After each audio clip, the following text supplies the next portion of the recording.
Hello, Tara Brabazon here, and I have the joy to be joined once more by the wonderful Professor Priscilla Dunk-West. She's the Professor and Head of Social Work at Victoria University. But now this week, we wanted to share another area of combined interest for us both, and that is those two weird words, impact and engagement. These words are used in the contemporary research ecosystem like bread and butter, horse and carriage, but of course they're very different formations. And impact and engagement, they're very difficult to verify and prove. I, once more in my more poetic days, described impact as the Kylie Minogue of research culture, and engagement is the Danny Minogue of research culture. And that metaphor operates at many levels. Danny is actually a better singer and dancer than Kylie, but no one actually cares because Danny is less famous and less visible. And that's sort of the point. So now let's welcome Priscilla and talk about impact and engagement, their role and place in a research ecosystem, and how we verify and prove them. Priscilla, we're here again and we're talking about impact and engagement. We've been talking about it sort of around a whole series of other conversations in the last few weeks, but you've worked in the UK and in Australia, and as you know, so often in the RAE and then the REF and then the ERA, impact and engagement were sort of used as this tethered pair, like sort of love and marriage, impact and engagement. But the differences between these words are often masked and ignored. So how do you use them in your research leadership work and your research life in a way that's meaningful, particularly in the social sciences? It's a really interesting question. I love research, thinking about research impact and engagement. I'm a big fan of these two overlapping concepts.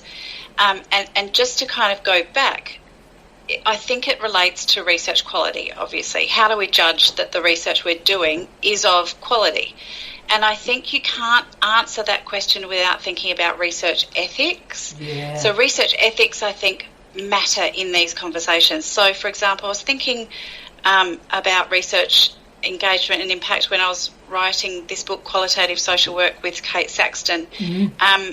And there's a chapter where we talk about this and talk about, the trickiness in doing this, because we're all asked to produce these kind of metrics, right? So let's say I'm a researcher and I'm doing research and I'm quoting all my friends who are doing research across different institutions, and we're all a little bubble of people all quoting each other, and our research looks amazing because we've got high citation counts. And so, is that research quality? Is that, engagement? Who's hearing about the research? And so those questions about impact and engagement take us out of just the echo chamber of academia sometimes. And so it takes us out because it has us thinking, what difference has this research made, and who knows about this research? And so the impact, when you just think about it as a thing, as a research impact, could be actually really a bad measure of research, because if you think about it, I could go out and, let's say in theory an ethics committee approved this. They wouldn't, but I go out and I capture some people and I hold them in a cell and I experiment on them, and then I come up with findings. This is what happened in World War II, yes. As we know, and this is how human rights frameworks emerged. Yes. And so I experiment on them and I find this amazing thing, and it changes the whole of scientific literature about this particular phenomenon. Mm. Well, that's impact, right? I've had an impact. I'm going to change the way people think about it, but it's not ethical. And so we always have to think about what impact do we have in terms of the people to whom the research ought to matter. So who does the research matter to? And then what's the impact there? Yeah. So I just think we have to kind of mix up ethics when we're thinking about impact, so changes that have occurred through the research, And then engagement. To whom does the research matter? And that's going to be the people who are experiencing the phenomenon that you're, researching, the stakeholders that to whom the research is important. So it's messy, and in the literature, social scientists agree that it's very messy trying to measure these things, but there are ways that we can do that. And so impact and engagement, yes, overlapping concepts, but they take us away from that very traditional way of counting research quality. Right, so you've changed my life again. I wish you would stop doing this to me every week. So we all know that there's sort of these proxies for, as you said, research quality. And most of those proxies are pretty, I think the technical phrase I'm after is stuffed. The politics of citation and so forth. So they can be very inelegant proxies. Yes. And impact and engagement, we can all celebrate and go, oh, this is tremendous. But of course, as you've rightly said, that's got to be undergirded. It must start with ethics, and it may then move into co-design and so forth, but asks that we think deeply about research dissemination. I think that's amazing. And so therefore, let's go to impact. How do you know that research has been impactful? How do we know as a proxy?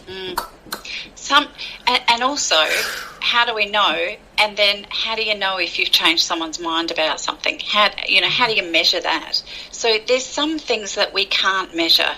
So if I do some research where I'm helping somebody shift their way of thinking, how do you measure that? You can't. And then across time, I might publish something, 10 years ago that has very little impact on my profession, but in 10 years' time it might. So, across time it's tricky as well. So I think that impact is important to think about it in terms of, yes, we can measure it. It's never going to be perfect. So I think impact for me is, and particularly in social work research, is around changing practices sometimes influencing policy. So social policies about particular issues. Sometimes it's about coming up with a new model. So the social model of disability, for example, came through disability rights movements. So some of those are changes and impactful. So impactful to the profession, impactful to the sector or to society. And so it could be through policies, it could be through service provision in different ways. And in social work we talk about research-informed practice. Beautiful. So it can change practices. So this is great for me. So that's what you've done there is in a granular fashion. I'll use the dreadful noun verb evidenced. I hate that word. Yes. The learnings, the evidence. You've evidenced the impact by changes to policy, changes to procedure, changes to, for example, social work education, changes to curriculum that can be mapped. Yes. And also things like, book reviews, some social media non-reactive data sets to again provide the evidence for that impactful change in consciousness or behaviour. I think that's amazing. Well, and those public-facing forms of impact traditionally, as we know, haven't been counted, right? So only the citations. But actually, I've got a colleague in the UK who did some research around relationships and syndicated their findings in the Sun newspaper. I think it was the Sun newspaper. And so just went for, or was it the Daily Mail? It might have been the Daily Mail. The largest readership. And so you've got this exposure of this research to people, to the most people, the highest readership. So, those ways of thinking about impact I think are super important, as is social media, as is, using communicative technologies. And so looking at that detraditionalising, the way that we disseminate research is so important to impact, and noticing the changes that can have on a society, for example. Oh, look, that's stunning. And often when we, both of us in different contexts and different universities, have talked about high degree students, I try right from the beginning of their candidature to talk about the importance of research dissemination. Who is your audience? Because you probably can't fathom impact without understanding the audience, which of course leads to the next one, which is engagement. And I find this a great word, and I'm interested in this, but I think it's harder to evidence. I think it's harder to find evidence for. It's complex, it's a really intricate word. So how would you, in say a research project or a publication, how would you make the case for engagement? What does that look like? I mean, I think engagement for me happens at the beginning of a project. Ooh.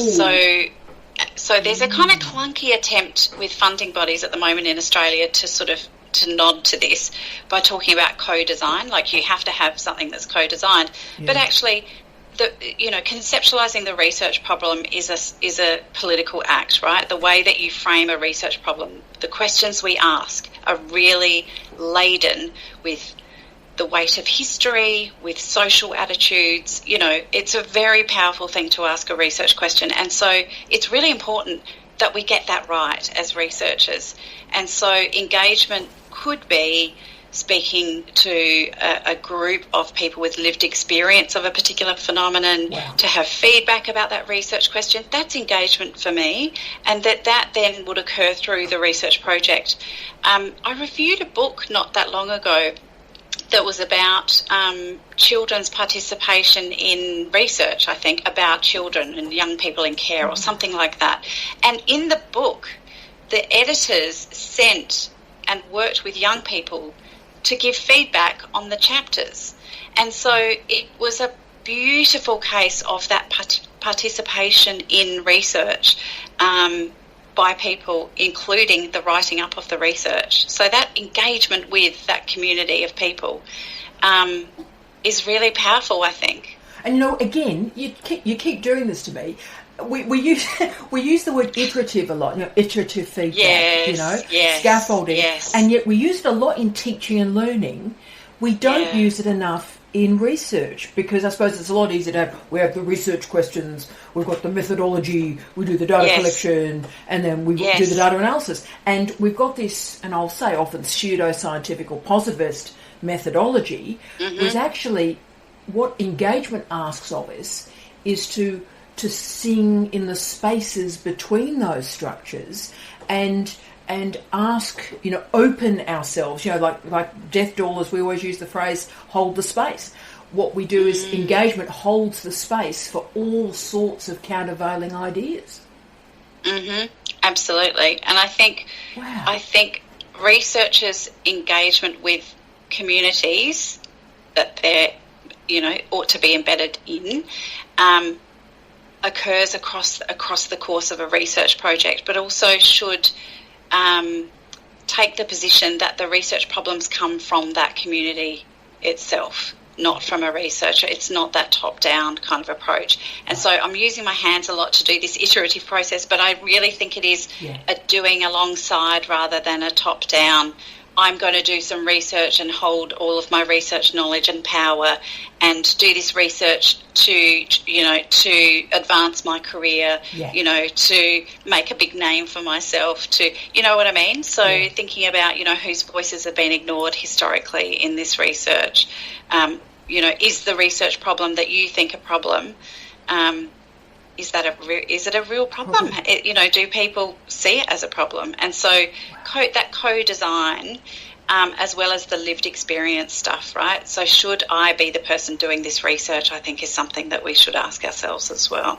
Look, I think that's a question that can change lives and change careers. And I've certainly been very moved and comfortable with the metaphors we've used for the last 5-10 years about walking with.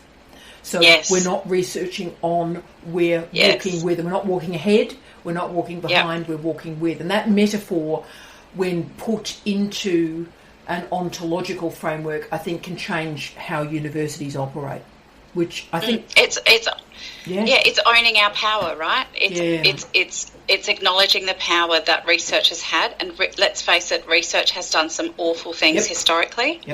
And so owning that power and trying to equalise it as much as possible I think is really important. Again, it's ethics. It's research ethics. And that is what engagement, when properly constituted and applied, can do. Again, that's changed me. And therefore, our last question, and we need to do a big thank you to everybody who's giving us all this great feedback from these sessions. So we had wonderful higher degree students that have referenced our session last week on Nitro. So we're very, very, very grateful. But the final question is actually, you're a research leader. And what would you recommend to early career researchers, mid-career researchers, if they want to think about impact and engagement at this stage of their careers, and of course the evidence they may need to demonstrate that they've got impact engagement? What would you recommend that they do, noting that probably appointment committees and promotion committees might start looking at this criteria? I mean, look, I go back to ethics. I think understanding research ethics and your own research perception of the world around you. So, I'm a sociologist, so thinking about that, developing your sociological imagination. So looking around and having a cup of coffee and going, I wonder what social meanings people attach to coffee, and looking up research articles and, using your day-to-day life to think, how do I know about this and how do I know about this research? Wow. And so noticing how you know about research. So you might know about research because you read an article in the paper. You might know about it because you listened to something on a reel on Instagram. And so noticing those things will help you track how research is spreading around. Yes. And so we'll notice the methods. And then, getting yourself onto ethics committees if you're in a position to do that is a really good idea. There's lots of material online about research ethics, and then, of course, immersing yourself in knowing what the history of the problem, how it's been conceptualized historically, I think is really important too. So it's an intellectual kind of work, but it's also knowing the history of one's particular professional setting and how it has approached research, and then looking at what are the contemporary challenges to research in this space. And how can I break down some of those silos that have been created through those old practices? I think that's brilliant. Brilliant. I think the only thing I'd add to that too, Priscilla, mate, is opening a file nice and early in your career too, to track where your research goes. So if it is used on LinkedIn, or it does emerge in a podcast, and just because, of course, 20 years on you forget who's used it, but in real time as an early career researcher, because obviously your influence, if I was doing research on you, as I do, but when I was doing research on you and looking at how your textbooks have moved, is incredible, and how this has been cited, now it's moved internationally. And I think probably 10 years on, you forget about the impact and the engagement, but in real time you go, oh, isn't that amazing? That's been used for that policy document, or that's been used to make this procedural change. Would that be useful? Yes. Absolutely. Great idea. Yeah, absolutely.